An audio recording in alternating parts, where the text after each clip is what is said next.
이번 주는 갈라디아서 그리고 에베소서, 빌립보서를 읽게 됩니다. 今週の通読の範囲はガラディア書、エペソ書、ピリピ書を読みます。 이것은 모두 바울이 썼지요. このすべてはパウロが書きました。 갈라디아서는 바울의 첫 번째 편지입니다. ガラディア書はパウロの最初の手紙でした。 이 갈라디아 교회는 바울이 1차 전도 여행 때 세웠습니다. このガラディア教会はパウロが第1回宣教旅行の時に建てました。 여기가 갈라디아 지역이고요. 이 지역 전체에 있는 교회에 보낸 편지입니다. そちらがガラディア地域なんですけれども、そのガラディア地域全体に送る手紙でした。 이 내용은 사도행전 13장, 14장에 아주 잘 나옵니다. この内容は使徒の働き13章、14章によく出てきます。 바울이 갈라디아 교회를 떠나자 유대 기독교인들이 이 교회에 와서 다른 복음을 전했습니다. パウロがガラディア教会を離れてからユダヤ系のクリスチャンが来て他の福音を伝えました。 그것은 바로 구원을 받으려면은 믿음뿐만 아니라 할례도 받아야 된다라고 한 거죠. それは救われるためには信仰のみ、福音のみならず割礼も受けなければならないという主張でした。 근데 놀라운 거는 이것은 예루살렘 공의회가 있었던 다음에 일어난 사건입니다. 驚くべきことは、これはエルサレム会議の後のことでした。 이 예루살렘 공의회에서 정한 것은 이방인들이 구원을 받는 것은 믿음으로만 받는다라고 정했던 거거든요. エルサレム会議では異邦人の救いはただ信仰によってのみ救われると定めました。 그런데 유대 기독교인들은 다른 이야기를 지금 하고 있는 거죠. しかしユダヤ教のクリスチャンは他の話を今しています。 왜 그랬을까요? なんでそうしたのでしょうか。 그것은 바로 자신이 가지고 있는 전통을 포기하지 못한 것입니다. それは自分たちの伝統を諦めることができなかったからです。 그래서 이방인 교회를 쫓아다니면서 그 교회들을 흔들어 댔습니다. ですので彼らは異邦人の教会を回しながら動揺させたのです。 게다가 사도 바울의 사도권까지 문제 삼았죠. それにパウロの使徒としての権威までも問題を提起しました。 이 소식을 들은 바울은 감사나 축복 기도도 아예 생략한 채 1장 8절 9절에 보면요. 저주로 시작합니다. その知らせを聞いたパウロは感謝と祝福祈りさえも省略したまま第一章を見ますと呪いの言葉を持って書き始めています。 아주 살벌합니다. 極めて厳しい口調です。 그리고 자신의 사도권도 강력하게 변호하죠. また自分の使徒権も力強く弁護しています。 그리고 자신이 처음에 전했던 복음은 완전하다고 더할 것이 없다라고 이야기를 합니다. また自分が最初に伝えた福音は何一つ付け加える必要のない完全な福音であると強調しています。 예수의 복음 외에는 다른 복음은 없다. イエス・キリストの福音以外に他の福音はない。 그리고 율법의 행위로는 구원받을 수 없다라고 강조합니다. また立法の行いでは救われることはできないと強調しています。 여러분은 예수로 충분하십니까? 皆さんはイエス・キリストで十分ですか？ 우리는 복음뿐만 아니라 종교적인 행위도 필요하다라고 생각하지 않으십니까? 私たちは今福音のみならず他の宗教的な行いも必要ではないかと思っているのではないでしょうか。 그렇다면 우리는 다른 복음을 믿고 있는 것입니다. それは他の福音を信じているということです。 그렇다면 바울의 말에 의하면 우리도 저주받을 사람들이라는 거죠. そしたらその内容についてパウロは呪いを受けますという内容を聖書で語られています。 팀 켈러는 복음은 기독교의 기초가 아닙니다. 전부입니다. 라고 이야기를 했습니다. チームケラーは福音はキリスト教の基礎ではないすべてですと語りました。 복음은 기독교의 전부입니다. 福音はキリスト教のすべてです。 여러분도 그렇게 믿으십니까? 皆さんもそのように信じていらっしゃいますか？ 아멘. 두 번째 책은 에베소서입니다. 2つ目の書簡はエペソ書です。 에베소 교회는 바울이 3차 전도 여행 때 2년 반 동안 세운 교회지요. エペソ教会はパウロが第3回宣教旅行の際に2年半ぐらいかけて立て上げた教会です。 이거는 2차 전도 여행 때 지나갔던 거고요. 이거는 3차 전도 여행 때 에베소에서 2년 반 동안 교회를 세웠습니다. さっきは第2回の選挙旅行、今で第3回の選挙旅行を説明しました。 에베소 교회는 바울이 안수를 하자마자 성령이 임재하면서 시작된 교회입니다. エペソ教会はパウロが安守して聖霊の降臨在に始まった教会でした。 이게 어디에 있냐고요? その内容がどこに書いてますか？ 사도행전 19장에 아주 자세하게 나옵니다. 人の働き19章に詳しく記されています。 그래서 바울 서신을 읽을 때는 꼭 사도행전을 같이 읽으셔야 합니다. ですので、パウロの書簡を読むときは、ぜひ、人の働きを共に参考してくださることをお勧めします。 나중에 바울이 로마 감옥에 감금되었을 때 그때 그는 에베소서를 쓰게 되죠. 後にパウロがローマの牢獄に監禁されたときに彼はエペソ書を書きます。 그래서 에베소서를 옥중서신이라고 부릅니다. ですので、エペソ書を獄中書簡と呼ばれます。 옥중서신은 4권이 있어요. 獄中書簡は4つがありますけれども、 에베소서, 골로새서, 빌레몬서, 빌립보서입니다. エペソ書、コロサイ書、ピレモン書、ピリピ書があります。 이번 주는 이 중에서 2개, 에베소서와 빌립보서, 처음과 끝을 우리가 읽게 되는 거죠.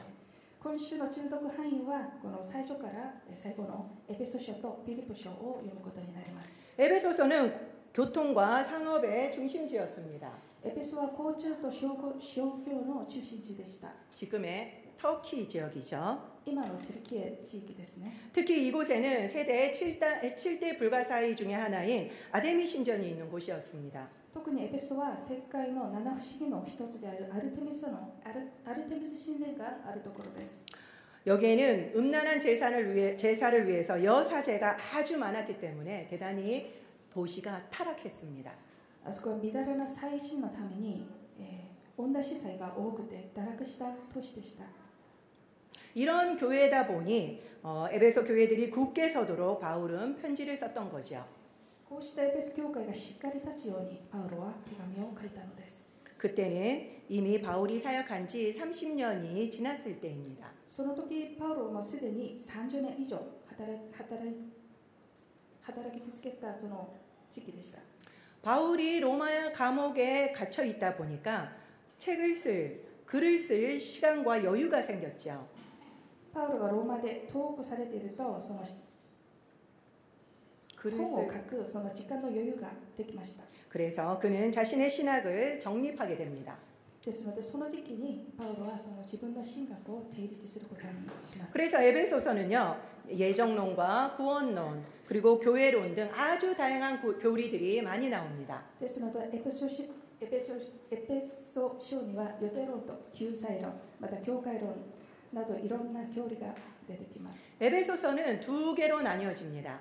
エペソ書は2つに分けられますけれども、 1장에서 3장은 교리, 1章から3章は教理、 그리고 4장에서 6장은 실천이죠. 4章から6章は、実践です。 바울 서신은 다 똑같습니다. パウロの書簡は全部同じ構造になってますけれども、 전반부는 이론, 그리고 후반부는 실천입니다. 前半は異論、あと後ろにとその実践についての内容が書かれています。 특별히 4장에서 6장은 3군데로 나뉘어집니다. また4章から6章はまた3つに分けられます。 다음 하나님의 부르심에 합당한 삶을 살아라. 그리고 하나님을 본받는 자로 살아라. 하나님의 전신갑주를 입어라. 이렇게 3개로 나뉘어집니다. さっきの3つの内容に分かれます。 특별히 이 두 번째 하나님을 본받는 삶.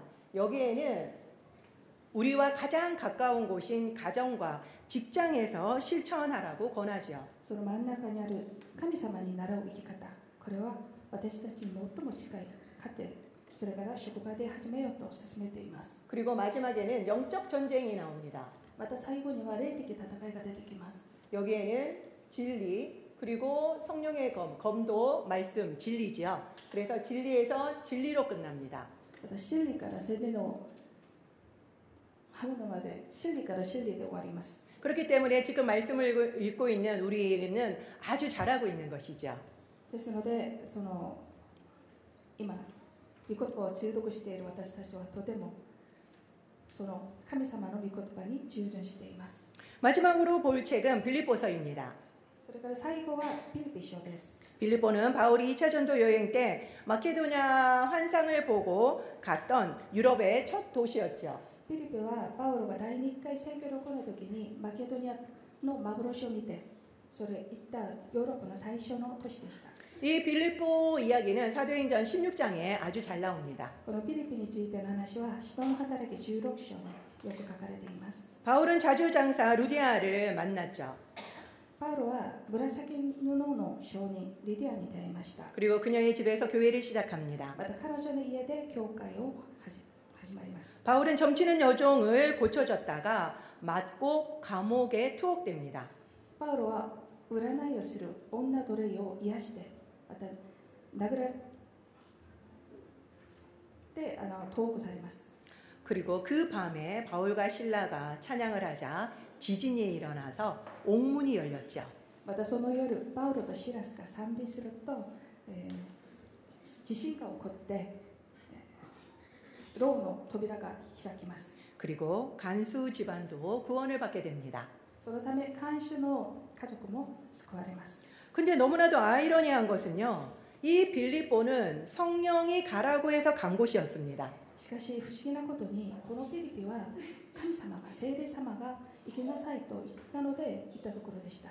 그런데 거기에서 기다리고 있던 것은 무엇이었습니까? しかしそちらで待っていたのは何だったのでしょうか。 박해였습니다. 迫害でした。 순종하면은 축복만 있을까요?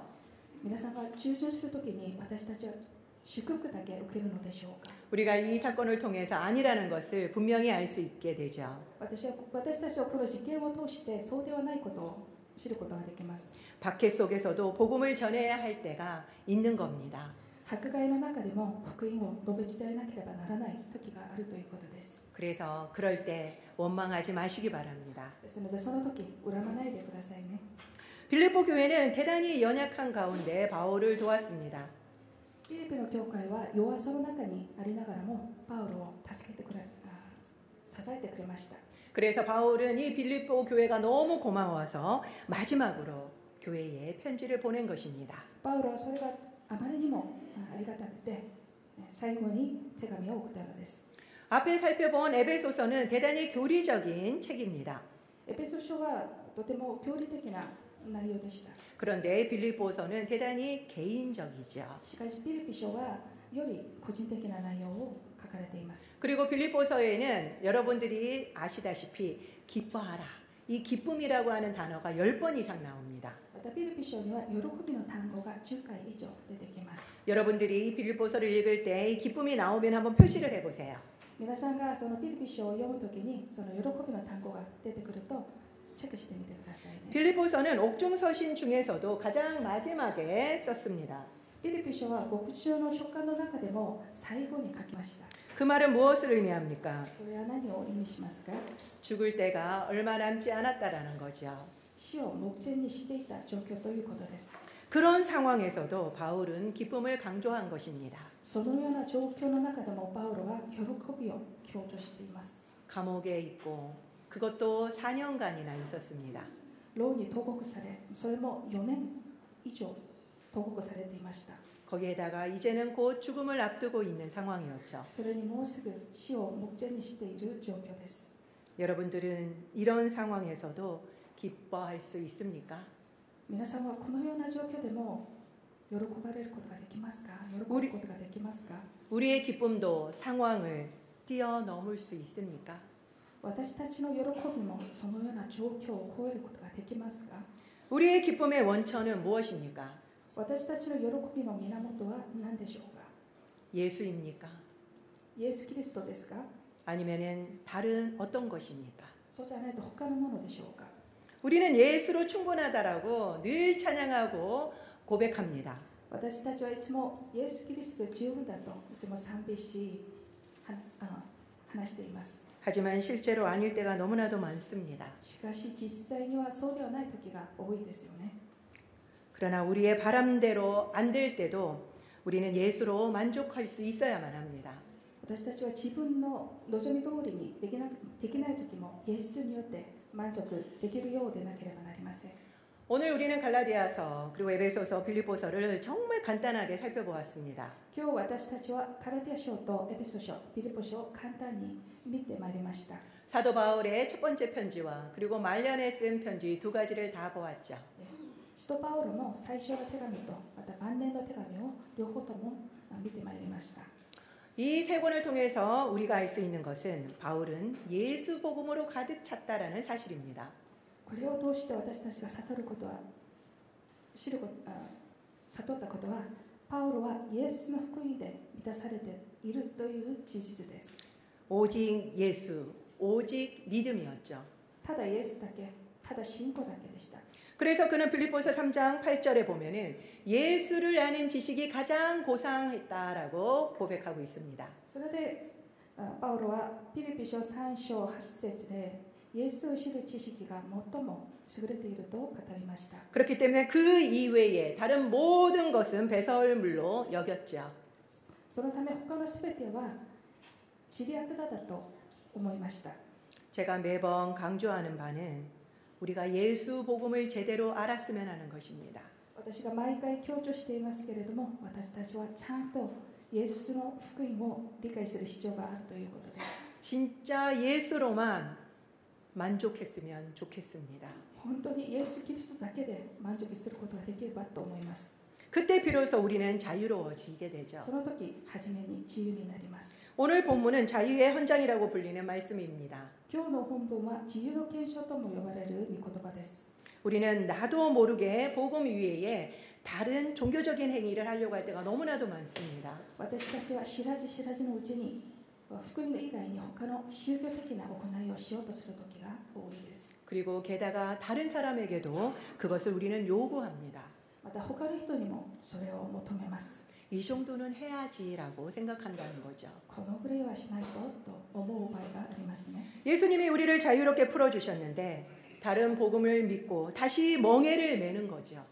イエス様が私たちを自由にしてくださったのに、私たちが他の福音を信じて再び苦劇にかかるのです。 이 얼마나 어리석은 일입니까? なんと愚かなことでしょう。 그런데 우리가 그러고 있습니다. しかし私たちがそれを知ってしまっているのではないでしょうか。 예수 복음은 기독교의 기초이자 그리고 기독교의 전부입니다. イエスの福音はキリスト教の基礎であり、キリスト教のすべてです。 팀 켈러는 기독교의 기초가 아니라 전부라고 했지만 저는 기초이자 전부라고 말씀을 드리고 싶습니다. チームケロは基礎ではなくすべてですと語りましたけれども、私は基礎でありまたすべてであると皆さんに申し上げたいです。 아직 예수님 이외에 다른 것이 필요하다면 우리는 복음을 아직 모르는 것입니다. まだイエス以外に他のものが必要なら、私たちはまだ福音を完全に理解していないかもしれません。 그런 사람들은 예수만 자랑합니다. そのような人たちはイエスだけを誇りとします。 저는 우리 모두가 예수만 자랑했으면 좋겠습니다. 私たちみんながイエスだけを誇りとしましょう。 세상의 기준이 교회의 기준이 되어서는 안 됩니다. 世の基準が教会の基準になってはいけません。 그리고 바울은 공동체를 너무나도 중요하게 여겼습니다. またパウロは共同体をとても重視しました。 그래서 늘 다른 사람을 나 자신보다 더 낮게 여기라고 이야기를 하죠. ですので常に他の人を私より優れていると思うことを勧めました。 그리고 성령이 하나 되게 하신 것을 힘써 지키라고 권합니다. また聖霊が一つにされたことを守るべきです。 예수가 중요하면은 더 이상 나는 중요하지 않게 됩니다. イエスが重要であれば、もうこの以上私は重要ではありません。 여러분은 무엇이 중요합니까? 皆様は何が重要ですか？ 오늘 우리는 할렐루야 교회 창립 기념주일을 맞이했습니다. 今日私たちはハレルヤ教会の創立記念主日を迎えました。 이 창립 기념주일에도 너무나도 중요한 말씀인 것 같습니다. この創立記念主日もとても大事な御言葉だと思います。 모든 문제의 답은 예수 복음입니다. すべての問題の答えはイエスの福音です。 기도하겠습니다. お祈りいたします。